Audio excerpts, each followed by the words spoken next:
Assalamualaikum warahmatullahi wabarakatuh. Hai anak-anak cerdas, apa kabar hari ini? Semoga semuanya sehat dan selalu semangat pagi. Bertemu lagi dengan Bu Etin. Hari ini kita akan belajar tema 2, subtema 2, pembelajaran yang ketiga. Simak terus materinya hanya di Etin. Sebelum kita mulai pembelajaran hari ini, ada baiknya kita berdoa terlebih dahulu supaya ilmu yang kita dapatkan bermanfaat.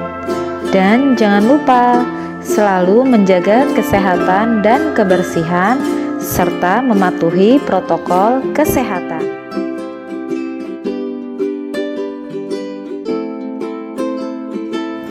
Anak-anak hebat, pada pembelajaran satu lalu kalian sudah belajar tentang perjuangan bangsa Indonesia dalam mempertahankan kemerdekaan Indonesia pada pertempuran Surabaya. Hari ini kalian akan belajar perjuangan mempertahankan kemerdekaan Indonesia yang lain pada pertempuran Ambarawa. Sekarang kita baca teks berikut ini. Pertempuran Ambarawa. Pada tanggal 20 Oktober 1945, tentara sekutu di bawah pimpinan Brigadir Bethel mendarat di Semarang dengan maksud mengurus tawanan perang. Kedatangan sekutu ini diboncengi oleh Netherlands Indies Civil Administration atau NICA. Namun, ketika pasukan sekutu dan NICA telah sampai di Ambarawa dan Magelang untuk membebaskan para tawanan tentara Belanda, para tawanan tersebut justru dipersenjatai sehingga menimbulkan kemarahan pihak Indonesia. Pada tanggal 26 Oktober 1945, di kota Magelang terjadi pertempuran antara pasukan Tentara Keamanan Rakyat (TKR) dengan pasukan gabungan Inggris dan NICA. Insiden tersebut terhenti setelah Soekarno dan Brigadir Bethel melakukan perundingan dan memperoleh kata sepakat. Namun, ternyata pihak sekutu mengingkari janji. Pada tanggal 12 Desember 1945, pertempuran berkobar di Ambarawa.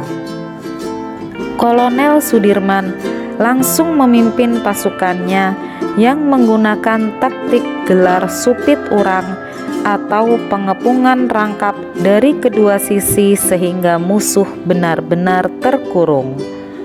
Setelah bertempur selama 4 hari, pada tanggal 15 Desember 1945, pertempuran berakhir.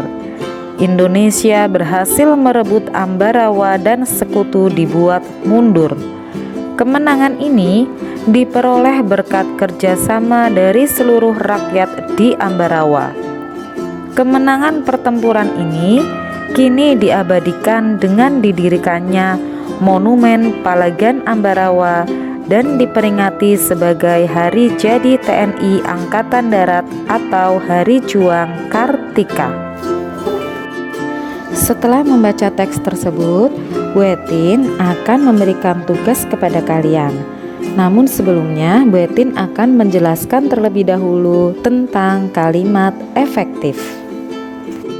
Kalimat efektif adalah kalimat yang mengandung gagasan pembicara atau penulis yang terdiri atas kata-kata yang mempunyai unsur subjek, predikat, objek, dan keterangan. Ciri-ciri kalimat efektif adalah sebagai berikut. 1. Memiliki unsur penting atau pokok, minimal unsur subjek dan predikat. 2. Menggunakan struktur bahasa yang tepat. 3.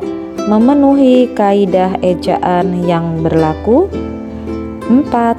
Menggunakan pilihan kata atau diksi yang tepat dan sesuai kebutuhan. Nah anak-anak, Tugas kalian sekarang adalah lengkapilah peta pikiran berikut dengan menggunakan kalimat efektif.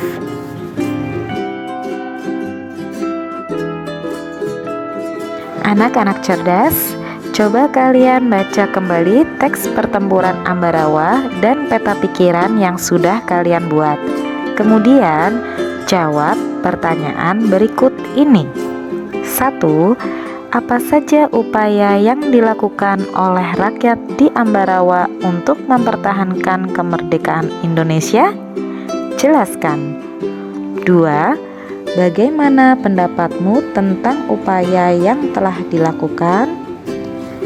3. Bagaimana pendapatmu tentang sikap tentara Nika yang melanggar kesepakatan? 4. Bagaimana pendapatmu tentang taktik gelar supit urang? 5. Sikap apa yang dapat kamu pelajari dari pahlawan yang berjuang di Ambarawa? 6. Bagaimana kamu dapat menerapkan sikap-sikap tersebut dalam kehidupan sehari-hari? Berikan contoh. Anak-anak cerdas, tahukah kalian bahwa beberapa hewan juga menggunakan prinsip kerjasama, persatuan, dan taktik agar dapat menyesuaikan diri dengan lingkungannya? Hiena adalah contohnya. Salah satu cara yang dilakukan hewan ini agar tetap bertahan hidup adalah dengan bersatu dan bergerombol. Sekarang mari kita baca teks berikut ini. Hiena adalah hewan paling pintar di dunia. Apabila ada anggapan bahwa simpanse, anjing, atau lumba-lumba adalah hewan terpintar saat ini, mungkin pernyataan tersebut betul, namun kurang tepat.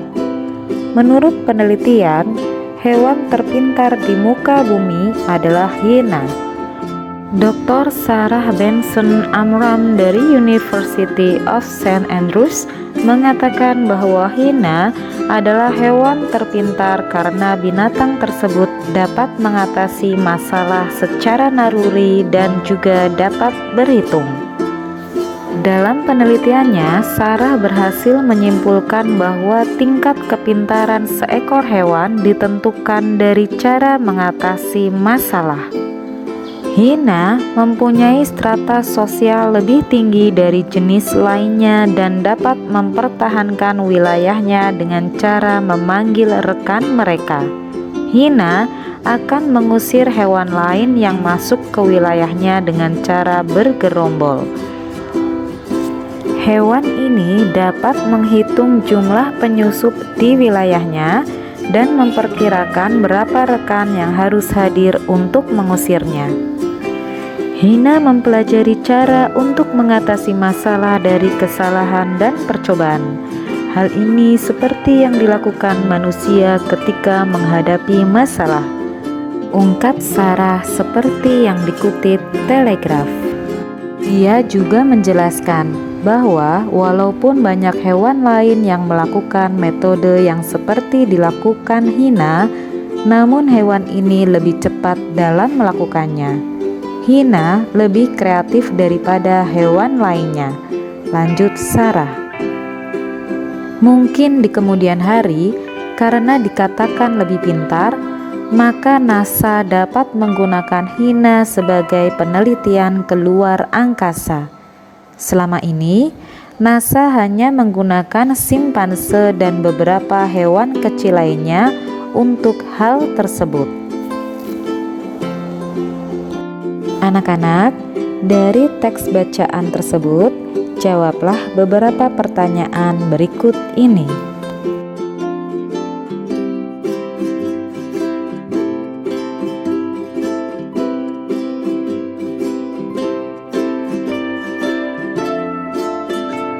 Kalian sudah mengetahui bagaimana hiena mempertahankan diri.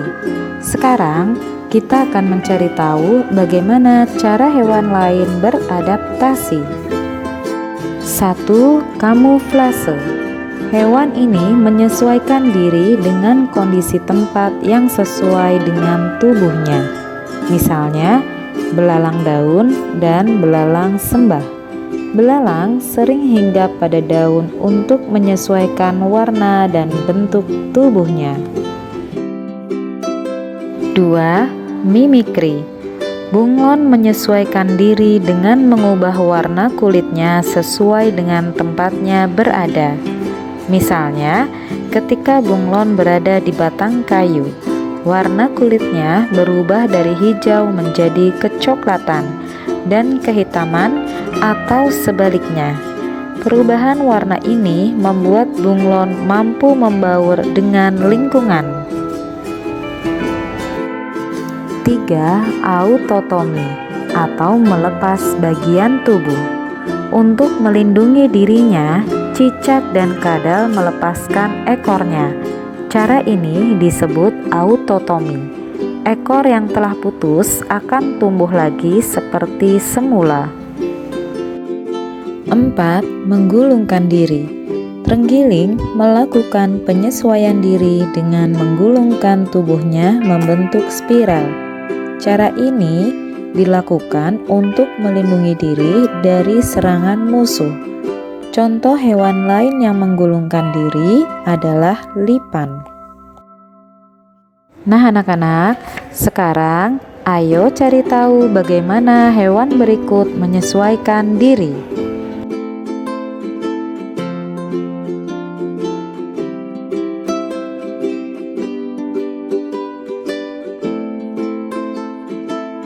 Setelah itu, tulis kesimpulanmu tentang cara hewan beradaptasi pada diagram berikut. Diskusikan diagram yang telah kalian buat dengan gurumu. Alhamdulillah, pelajaran hari ini telah selesai. Kita tutup dengan membaca doa. Jangan lupa selalu semangat belajar, rajin berdoa, dan menjaga kebersihan serta kesehatan. Terima kasih, sampai jumpa pada pembelajaran selanjutnya. Wassalamualaikum warahmatullahi wabarakatuh.